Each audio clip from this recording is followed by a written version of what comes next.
মুসলিম, হিন্দু, খ্রিস্টান, বৌদ্ধ কিংবা পাঞ্জাবি, বাঙালি, সিন্ধি, পাখতুন পরিচয় তুলে সকলে এখন এক পাকিস্তানি হতে হবে।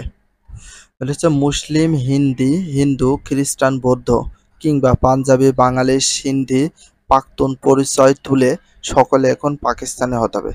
কিন্তু সেই পাকিস্তানি ঐক্যসূত্র তৈরি করতে গিয়ে তারা ইসলাম ও উর্দু ভাষার ওপর জোর দেয় আর অন্যান্য ধর্ম বা ভাষা সংস্কৃতির বিরুদ্ধে অবস্থান নেয়।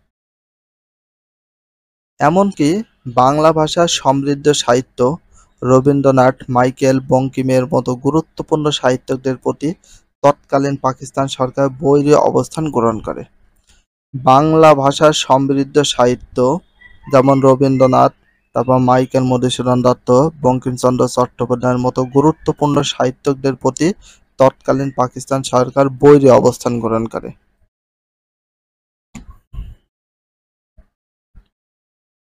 বহু ভাষাবিদ, পণ্ডিত ডক্টর মোহাম্মদ শহীদুল্লাহ সহ এদেশের অগ্রণী বুদ্ধিজীবী সাহিত্যিকরা বাংলা ভাষা, বাংলা সাহিত্য, বাংলা সংস্কৃতি ও ঐতিহ্য রক্ষায় এগিয়ে আসেন।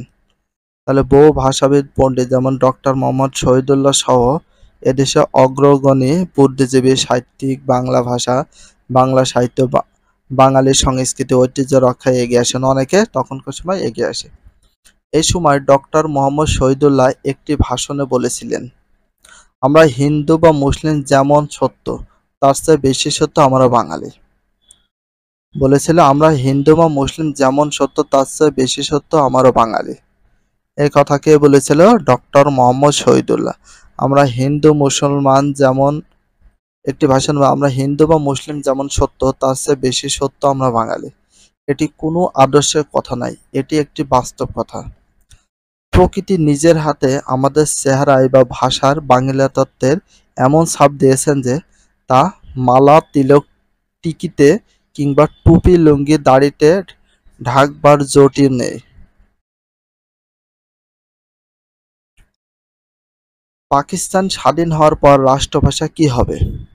এ প্রশ্ন দেখা দিলে পূর্ব পাকিস্তানের সচেতন ও শিক্ষিত জনগণ তাদের মায়ের ভাষা বাংলাকে রাষ্ট্রভাষা মর্যাদায় প্রতিষ্ঠিত করার দাবি করে।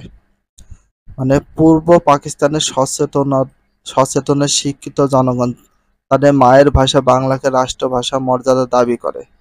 তৎকালীন পাকিস্তান সরকার উর্দুকে রাষ্ট্রভাষা করার ষড়যন্ত্রে লিপ্ত হয়। তাহলে উর্দুকে রাষ্ট্রভাষা করার ষড়যন্ত্রে লিপ্ত হয় তখন কোন সরকার? পাকিস্তান সরকার তখন লিপ্ত হয়ে যায়, উর্দুকে পাকিস্তানের রাষ্ট্রভাষা করতে হবে। 1948 সালে মার্চ মাসে ঢাকা বিশ্ববিদ্যালয়ের কার্জন হল ছাত্র শিক্ষকদের সমাবেশ পাকিস্তানের প্রথম গভর্নর জেনারেল মোহাম্মদ আলী জিন্নাহ ঘোষণা করেন।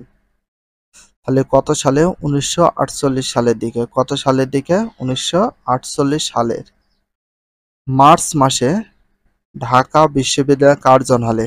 কোন হলে? ঢাকা বিশ্ববিদ্যালয়ের কার্জন হলে ছাত্র শিক্ষকদের সমাবেশ পাকিস্তানের প্রথম গভর্নর জেনারেল।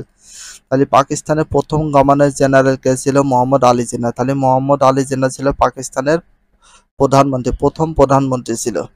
তাহলে পাকিস্তানের প্রথম গভর্নর জেনারেল, পাকিস্তানের প্রথম সরকার বা প্রধানমন্ত্রী ছিল, অথবা পাকিস্তানের প্রথম গভর্নর জেনারেল ছিলেন মোহাম্মদ আলী জিন্নাহ, ঘোষণা করেন পাকিস্তানের একমাত্র রাষ্ট্রভাষা হবে উর্দু। ভেরি ভেরি ইম্পর্টেন্ট, দেখে রাখবা। উপস্থিত ছাত্ররা নানা ধ্বনিতে এর প্রতিবাদ জানায়। ছাত্রছাত্রীরা, দেশের শিক্ষাবিদ, সাহিত্যিক ও বুদ্ধিজীবী এবং অধিকাংশ রাজনৈতিক নেতৃবৃন্দ বাংলা ভাষাকে পাকিস্তানের রাষ্ট্রভাষা করার পক্ষে অবস্থান নেন। অধিকাংশ রাজনৈতিক নেতৃবৃন্দ বাংলা ভাষাকে পাকিস্তানের রাষ্ট্রভাষা করার পক্ষে অবস্থান নেন। বাংলা ভাষা হবে পাকিস্তানের রাষ্ট্রভাষা। এটার জন্য নেতৃবৃন্দগণ, বাংলার রাজনৈতিক নেতৃবৃন্দগণ সেটা উদ্যোগ নেয়। পাকিস্তান গণপরিষদে বাঙালি সদস্য ৭১ শহীদ ধীরেন্দ্রনাথ দত্ত রাষ্ট্রভাষা বাংলার পক্ষে প্রস্তাব উত্থাপন করেন। তাহলে পাকিস্তান গণপরিষদে বাঙালি সদস্য, পাকিস্তানে শোনো বলি, পাকিস্তান গণপরিষদ ছিল, সে গণপরিষদে বাঙালি সদস্যের ভিতর ছিল ধীরেন্দ্রনাথ দত্ত। ৭১ শহীদ ধীরেন্দ্রনাথ দত্ত রাষ্ট্রভাষা বাংলার পক্ষে প্রস্তাব উত্থাপন করেন ওই গণপরিষদে। কে করে? ধীরেন্দ্রনাথ দত্ত। কিন্তু প্রধানমন্ত্রী লিয়াকত আলী খান। তাহলে পাকিস্তানের প্রথম গভর্নর জেনারেল ছিল হচ্ছে মোহাম্মদ আলী জিন্নাহ। আর প্রধানমন্ত্রী লিয়াকত আলী খান, পাকিস্তানের প্রধানমন্ত্রী ছিল লিয়াকত আলী খান, তখন তীব্র বিরোধিতা করেন। দুঃখের বিষয়, মুসলিম লীগের অনেক বাঙালি সদস্য এই বিরোধিতা যোগ দিয়েছিলেন। মানে দুঃখের বিষয় হচ্ছে মুসলিম লীগের যারা মুসলমান ছিল তাদের অনেকেই বাঙালি সদস্য হয়েও তাদের সাথে যুক্ত হয়, বাংলা ভাষাকে রাষ্ট্রভাষা করার বিরুদ্ধে গিয়েছিল, সেই কথা বলা হয়েছে। অথচ বাংলা পাকিস্তানের রাষ্ট্রভাষা হওয়া ছিল যুক্তিযুক্ত। পাকিস্তানের তৎকালীন মোট জনসংখ্যা ছিল ৬,৯০,০০,০০০। তাহলে পাকিস্তানের তৎকালীন মোট জনসংখ্যা ছিল ৬,৯০,০০,০০০। কয় কোটি? ৬,৯০,০০,০০০। এর মধ্যে ৪,৪০,০০,০০০ বাঙালি।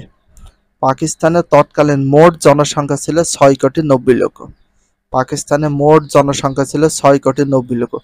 তার ভিতরে ৪,৪০,০০,০০০ ছিল বাঙালি। তার মাত্র ২ কোটি এর ভিতরে অন্য ভাষাভাষী ছিল।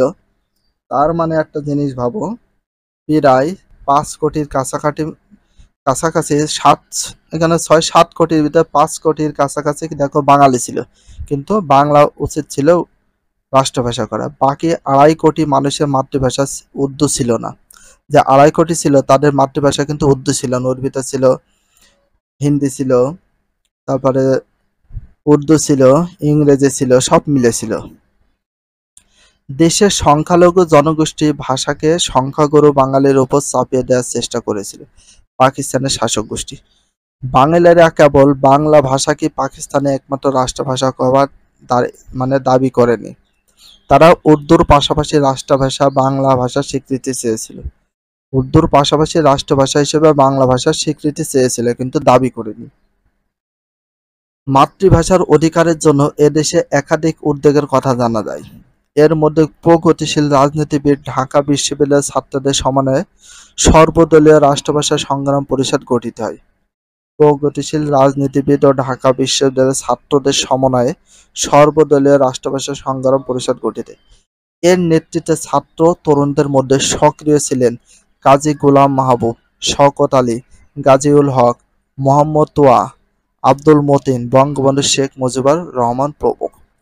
ছাত্র তরুণদের মধ্যে সক্রিয় ছিল কাজী গোলাম মাহবুব, শওকত আলী, তার ভিতরে ছিল শওকত আলী, গাজীউল ছিল, মোহাম্মদ তোয়া ছিল, আব্দুল মতিন, শেখ মুজিবুর রহমান প্রমুখ। ভিডিওটি এখানে শেষ করছি। যদি ভিডিওটি ভালো লাগে চ্যানেলে সাবস্ক্রাইব করতে হলে ফলো করে দিও, তার সাথে একটা লাইক এবং একটা কমেন্ট করে দাও। নেক্সট ভিডিও পাওয়ার জন্য অবশ্যই বেল আইকনটা অল করে রাখো, যাতে নিউ ভিডিও আপলোডের সাথে সাথে সর্বপ্রথম তোমাদের কাছে নোটিফিকেশনটা পৌঁছে যায়। If you love this video please subscribe my channel, like, comment, share, hit the bell icon for getting next video.